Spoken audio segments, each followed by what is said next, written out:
Are you ready to start carrying a concealed weapon?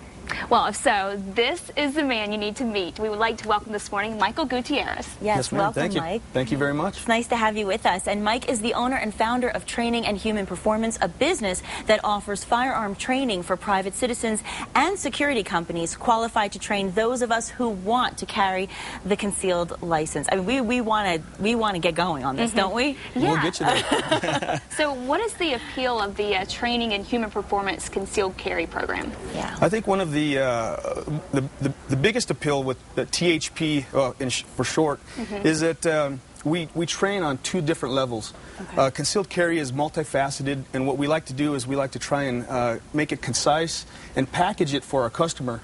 We train based on a philosophical level and a behavioral level. Oh. Philosophically, we like to our premise is defense in depth. Okay. Defense in depth, simply stated, is when seconds count, the police are minutes away. And by providing skilled and rigorous training for our students, it allows that personal protection out into the community.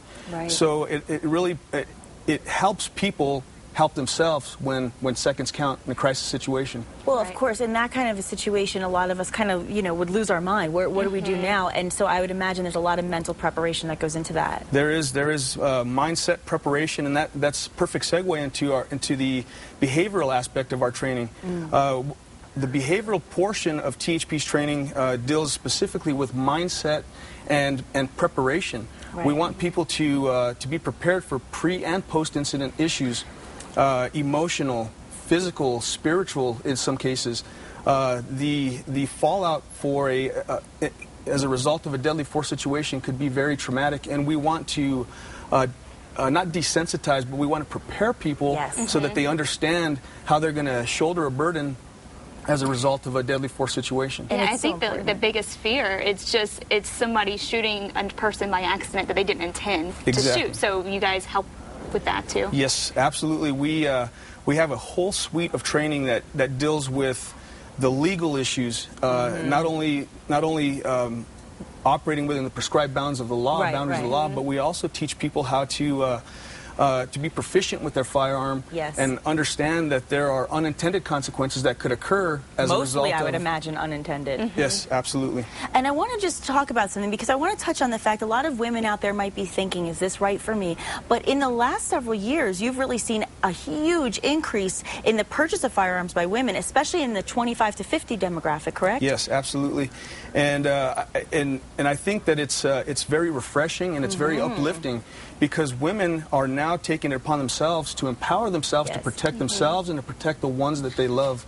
And I think that it's a touch of class, and I believe that it's very, very important in today's society, again, to add that defense in depth, especially for women. Yeah, I agree. You would think that a man would probably be a better shooter than a female, but you were saying that that's not always the case, right? That's not always the case. We've had women who have had absolutely no touch time on a firearm at all sign up and attend our class, and by the end of the day, they're the sharpshooter. They're the top gun of the class. So smooth on the trigger and very precise. I love to hear that. Even the scaredy cats? Even the scaredy cats. I know. Guns can be kind of scary. Yes. Nope, even the scaredy cats. Yeah, and I mean, speaking of scary, I think there is a lot of hesitation from a lot of people, and often because they're so worried, like Kristen was saying, about the safety precautions and the mistakes that can be made. And don't you stress safety so much in your course? Tell us a little bit about that. Yeah, absolutely. Safety, without a doubt, is the cornerstone of our operation. We infuse safety into every module of our instruction. Our instructional design has safety built into it inside and out. Safety is something that is not compromised in our operation. Good. And it is it's something that is extremely important, because we want to provide a comfortable environment. Yes. We want to provide an environment where people can share freely, but at the same time understand that there is not necessarily a fear for the firearm, but a healthy respect. Okay. See, and that's good. And I think when you're keeping a concealed weapon, especially in the home, I know that's something you also stress a lot, is about being able to have your weapons accessible, but still being responsible at the same time. Yes. What we do is, in several occasions, people ask, well, I want accessibility to my firearm, but I have small children in the house. Right. So what we do is we tailor a portfolio for each student that allows them to determine accessibility based on risk. And the risk is, the way we measure risk is it's a delicate balance between severity of a consequence and the probability of occurrence. So if something has a higher probability of occurring, then we try and de-scope some of that accessibility because of busy children or who knows what the personal circumstance may be. And it's so important for women too, because we're, typically we're not as big as men, and so if it comes to a situation where where one of us is attacked by a man, it really does help. I mean, just even if it doesn't happen, don't you just feel better? I would imagine you would just feel better, more secure if you have that concealed weapon. There's certainly a peace of mind that comes with concealed carry. It provides you the solace that you need when you should encounter, hopefully never encounter, a predatory violence. Yes. These individuals have no respect for themselves. They have no respect for the individual that they're gonna victimize. So by having a concealed weapon, it gives you the opportunity to protect yourself, and it also gives you the peace of mind to understand that if necessary, you can react accordingly and within the prescribed boundaries of the law. Fabulous. And these classes are offered locally, so let's actually take a look at the current class schedules that are available right now.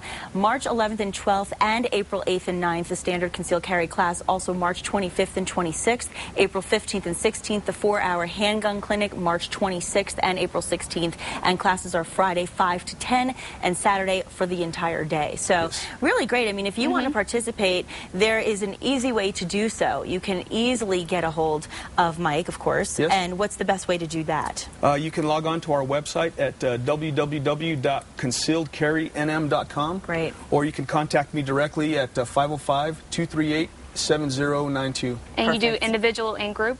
We do individual training, one-on-one, and we also do group, corporate, team building exercises for larger groups. And I understand it's a very hands-on experience with you, which is great, and you really take the time. Very hands-on, and we greatly appreciate you coming out.